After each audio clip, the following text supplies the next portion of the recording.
My name is Trey Mangum, and this is Shadow and Act's Opening Act. Each week, we sit down with some of your favorite Black creatives in Hollywood to discuss how they made it in the entertainment industry. This week, we're speaking to Corbin Bleu, most known for his role as Chad Danforth in the High School Musical franchise. He's now the winner of the first season of the Fox competition series, The Real Dirty Dancing. Shortly after his win was announced, we talked to Corbin about participating in the competition, winning, and how this was different from the dancing he's done in the past, including his stint on Dancing with the Stars. Well, there were a few differences. I mean, as far as to the second part of that question, what made me want to be a part of it, I mean, it's such an iconic movie. I grew up watching Dirty Dancing. It's funny, and then rewatching it again, I know that there are parts that possibly make it like not the best movie, but it still has some of the most iconic moments. Yeah. I mean, just the lift alone. Everybody knows that incredible iconic image. But so many of those moments due to the cast, due to Patrick Swayze and Jennifer Grey, and so many lines that we know from this movie. So really being able to step into a movie that everybody is able to recognize those moments and be a part of those moments yourself, reenact them, actually get to dance these iconic dances. Growing up as a dancer, I mean, any opportunity you get to learn something that has this much weight to it, that has this is so known like this project. I mean, it's such a wonderful opportunity. But then to top all that off, like we actually went to Kellerman's. We went to the Mountain Lake Lodge in Virginia, where not only are we learning these iconic dance routines and scenes and getting a chance to reenact them, but we're doing them in the places where the original cast actually did them. Yeah. So you can feel the energy, you can feel the ghosts of the past that are there, and they're so proud. The lodge that movie had the impact that it had there. I mean, there's plaques everywhere, and you go along with any of the staff that is there, and they'll take you through a tour and show you other little hidden gems. And I really feel like that's something if I didn't join this project, I don't know if I would have been able to have the opportunity to do that, or if I would have gone to just, even if I went to visit it myself, I wouldn't get this experience of actually getting to step into the shoes of Patrick Swayze. And then, from a competition aspect, it's always cool to meet new people. I mean, they were going to be bringing all different celebrities, all different, people from walks of life. Yeah. And I grew up watching Cat Cora. And I've always been an Iron Chef fan. And when I found out that she was a part of it, I was hoping, I actually kept my fingers crossed that we'd be partnered. And I could not be happier. It was such a perfect pairing. I love Cat to death, and she's a good friend now. Yeah. But it was definitely a unique experience, and I would say it's scarier than Dancing with the Stars. I find. In what way?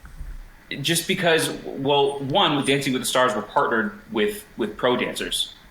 So there's always there's always that eye. There's always that when if something goes wrong, that other person is there right now. They choreographed it. They know exactly what they're doing. But in this aspect, when it came to this scenario, Kat, didn't grow up as a dancer. So I'm really the one that's having, if something goes wrong, I need to be the one that's like, this is go here. You're like the professional in this scenario. Yeah, exactly.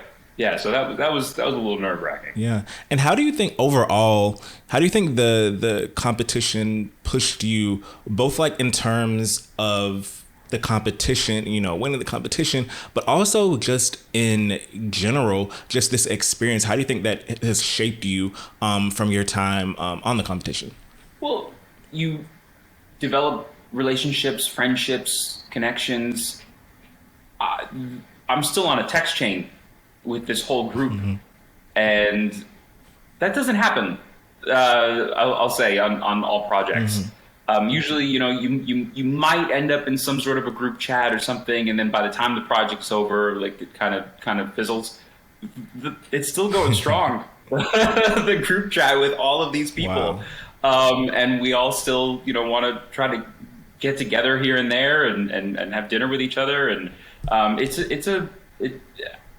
I'll say it's been a great bonding experience. I've definitely formed new friends for life. That's a wonderful thing that has come away from this.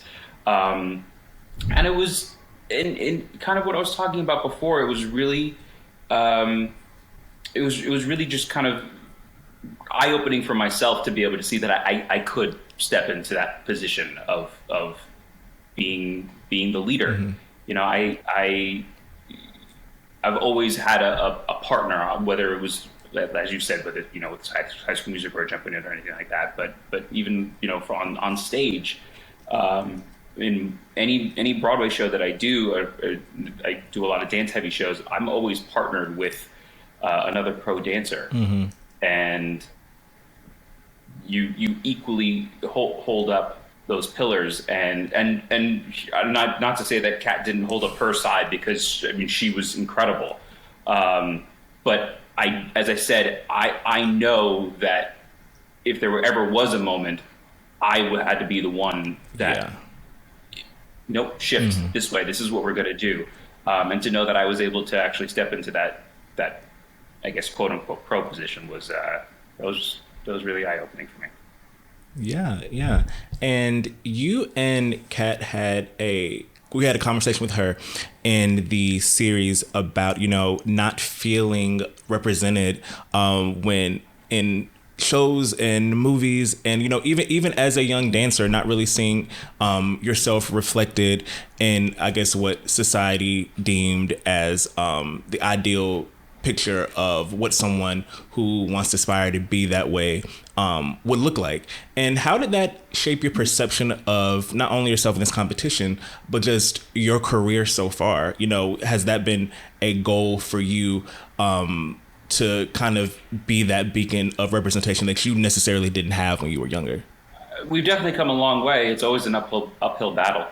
I literally was just dealing with something over the weekend because of this. There's a project that I read for that I read the script, and the character that I was up for has a best friend that is specifically shown as is described as African American.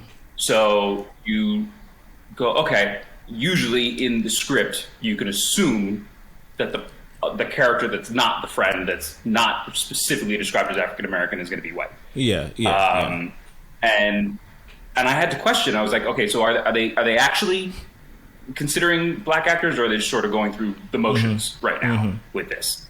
And it's even little things like that it drives me nuts that it seems like a small detail, but those small details, they compound over time, and it definitely contributes to the diversity issue in the entertainment industry. But I find it relieving when you do have people who are proactive in inclusivity and making sure that there is full representation. Even just winning this competition, getting someone who looks like me playing a character that was originated by Patrick Swayze. The whole point of this competition: who can best identify Johnny and Baby? And the audience had chosen me for Johnny, and that's such a. I think that's a really. That's a step. yeah, for sure. It's interesting that you say that as well, because it's just always interesting when we want to see more diversity and more representation, but at the same time you also want it to be, you don't want it to be like diversity just for the sake of checking boxes, and you want to be able to ask the questions. You want to be able to ask the questions like, okay, is there is this character written as such, or is this like are they cognizant that they are black or a person of color, or is it just like, because it can also come across differently on screen as well, which is why for years and years and years you see people of color, black characters always relegated to the best friend or like the sidekick, or like not always the lead character. And I think now the first step was just overcoming just diversity, just like being included. But I think the step we are now is actually looking at what that looks like. Like, is this meaningful inclusion, or is it just say, okay, we do have a black person as a part of this. That's it. And it goes to saying, like, you know, if you're good for the role or you're good for the project, then that's it. That's not hinging upon you being black, because otherwise it may backfire. It may backfire to the point where it's like, okay, well, this is a black character, but like nothing about them signifies, and that's the slippery slope of colorblind casting too. You know, it's just a lot to think about when you have to advocate for diversity, making sure that it's meaningful. You know, absolutely. Yeah, it's creating a sense of normalcy. We want to get to a point that we're not having to check boxes. When you look at just over a span of time and movies and television, and it's just now that we are starting to see a lot more of that colorblind casting, that you see a black lead, that the story isn't indicative of the fact that they are black. Yeah, you know, it's now we are starting to see a lot more of that, or at least, you know, more of that. It's always a continuing battle. This week's Black Entertainment Trivia Fact. Corbin Bleu also appeared on a daytime soap opera. Which one did he star in? General Hospital, One Life to Live, The Young and the Restless, or Days of Our Lives? Find out the answers next week on shadowandact.com. This was such a stacked cast of celebrities for the real Dirty Dancing. What are some of your favorite memories from filming the show and just overall being a part of it? Even watching the show back again now, sometimes just the outfits alone. It was the Hungry Eyes dance. When Kat first walked into rehearsal in her Hungry Eyes outfit, they didn't show my reaction, but I was just completely floored. I couldn't, like, just phenomenal, sexy, just like, and like and she'll tell you, I mean, she's a mom of 6 boys. Wow. Like, she is fierce. She is so fierce. And I just, so many, I feel like a lot of the moments for me that when I look back with fondness were seeing Kat overcoming so much. And again, not having come from a dance background, coming from her culinary background, when it came to an age bracket, there was never a single moment where you could have even felt like she was going to quit, or she felt like she was going to say, you know, I can't do this. I can't was never coming out of her mouth. There were plenty of moments that she struggled, that she went, this is tough. Yeah. And she always just pulled focus, and I mean, that was why I was so proud to have her as a partner. I knew that no matter what, we were always good. We would work for hours into the night to try and get each dance done. Yeah. I think that what I was thinking the most about when I was watching it is like just how, for lack of a better term, just how real the experience seemed to be. Just even the scenes with Lonnie Love talking about like not being the I guess the standard type of person you would look to participate in a program like this, to even like even be considered to be in any sort of film like Dirty Dancing. And I think that in a way, like, yes, this was a reality competition series, but it also kind of helps us reframe kind of what we initially think this would look like, you know, because as iconic as the film is, just being more inclusive of people, and not only thinking that one way is the way that everything should be presented, because you had all sorts of different people from all sorts of different backgrounds, different professions, different occupations, all sorts of things, and everyone was doing the same thing. Everyone was competing. Everyone was doing a pretty good job at that. So I think for me that was the most interesting and most compelling thing to see on screen. So I was just wondered if is that something that you thought about when filming the show itself too? I mean, it's a wonderful conversation. I mean, I think it really is a special aspect of this show that you get to see all of these different interpretations to something that we have in our minds already. Yeah. You know, so many of us did grow up with the movie. When we think of Johnny and Baby, obviously you picture Jennifer Grey and Patrick Swayze. But to have such a diverse cast and you know, from all different shapes, sizes, backgrounds, just personalities, and how each person played the same character and was able to interpret it. Yeah. It's definitely a great format for the show, and I think it's great for America to see. It's great for America to, as you said, reframe what has been implanted in their mind. Yeah, and especially being on a network like Fox too, that's like network television, seeing like, oh, this could have not been on Fox, and it could have been on somewhere else where it may have not been seen. But like, I feel like with Fox, the right people, the right audience can definitely see this and think like, this is interesting, and then like you approach so many different things in different types of ways. So that's a cool aspect. Definitely. And I want to touch on the fact that you will be returning to the High School Musical franchise in High School Musical, the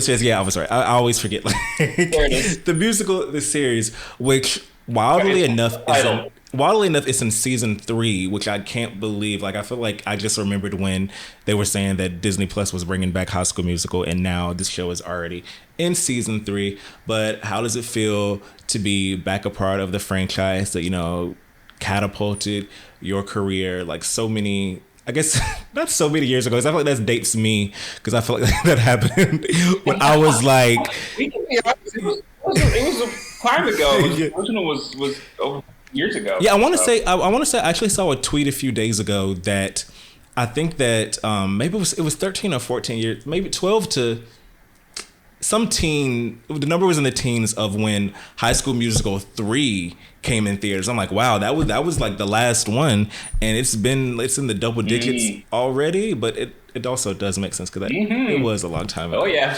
But how does it feel? How does it feel to be returning to the franchise, and what are you excited the most about being back in the High School Musical universe? It's surreal. It's really there are many out of body moments while I'm there on set, down to just like seeing my cast chair. Like when I go and I sit in my cast chair, it says my name, and above it says, you know, High School Musical, the series, and it's like just being back in that world again. And I'm playing myself. I'm playing Corbin. I'm not playing Chad. So it's another level of meta. Very meta. Very meta. But I think that if I was ever to return, it would have to be just under the right circumstances, and these are the right circumstances. Tim Federle, the show's creator and showrunner, he knows what he's doing. I think he's a major musical theater fan, lover, aficionado, and he knows how to translate it for television. But he's also just such a wonderful human being, and really is such a great band leader for this next generation young group of talent. when I'm there on set with them, it's like watching us again. Just as far as like they walk Joshua Bassett every single morning when they walk onto the set. He comes in with a speaker and they play a different song just to get themselves pumped up. They're always dancing. They're always singing. There's always an instrument being played, and you can just tell that it's a little theater troupe. And that was that's what's so beautiful about the project is there's a realism to that. You know, that in the theater there's such camaraderie that you don't always get on a set. On a film and television set, especially these days, with COVID, you know, there is always a little bit of a form of separation. It's not as family conglomerate, you know, oriented, and I think that they really embody that. Those musical theater nerds, you know, those that spirit, that love that's there. And I feel like that's what translates into the screen why they're on a season 3. So I'm happy that is the legacy that's been continued, and it's great to be coming back and be a part of it again. Yeah, and it's interesting that it's still like the same star-making vehicle that it was like so many years ago. You have like people like me, you know, like you and Zach and Vanessa and Ashley Tisdale who are already part. Then you have like Joshua and of course Olivia Rodrigo, who's like one of the biggest pop stars on the planet right now, who's still a part of this series. It's like some things never change. So there's always going to be that, even though it's on Disney Plus and not Disney Channel, but it's still. Even these years later, some things never change, and like I think that's something that's, you know, maybe even another 15 years down the line when this is over with, there'll be another iteration. There'll be another iteration of High School Musical at some point. It's just going to be something that's just never gonna. I mean, there is something magical to it. If I could. You know, if it could be broken down into a formula, I think obviously it would have been done already, and we'd be able to pump these out just after another. But there's something magical about it that's just lightning in a bottle. I mean, it's music, it's the camaraderie, it's just that there's such a wholesomeness to it, and it's magical. It really is magical. Yeah. And speaking of High School Musical, you also got to work with your former co-star Monique Coleman on a holiday film this past year. What was it like reuniting with her on screen for the first time since all those years? What was that experience like? Perfection. I mean, just to come back together and be reunited on screen, it just really solidified again that we make a great team. We've got other things in the pipeline that we are working on together that we want to share. It definitely felt like a nostalgia trip, seeing you two back on screen at the same time and being together. I know a lot of people felt the same way. It just felt like it was the 2000s again. It just felt like it was the 2000s again. And oh man, trust me, I feel like we want to go back to it all the time. Just this last Super Bowl. Yeah. Last Super Bowl got me feeling good. Oh man, watching that halftime show, I was like, I miss this. I miss these days. Yeah, a lot of times I think that we have such an affinity for the 90s. I just feel like a lot of times, like the period of time, like the early 2000s, just holds a special place in my heart. And I feel like it's due a lot of respect, and that's why I just it's just a special place in my heart for everything that happened at the top of the millennium. So iconic. But this is, you know, you've been doing these, you know, several different projects, doing a lot of stuff on stage too. How would you most describe this stage that you're at in your career right now, and things that you also hope to accomplish in the next few years or so? It's funny. I feel like I have this conversation with my wife all the time.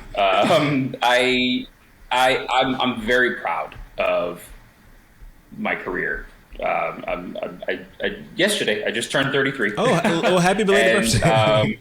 Thank you. And it's really incredible when I look back on my career and all the different facets of the industry that I've been able to be a part of, and so many different bodies of work.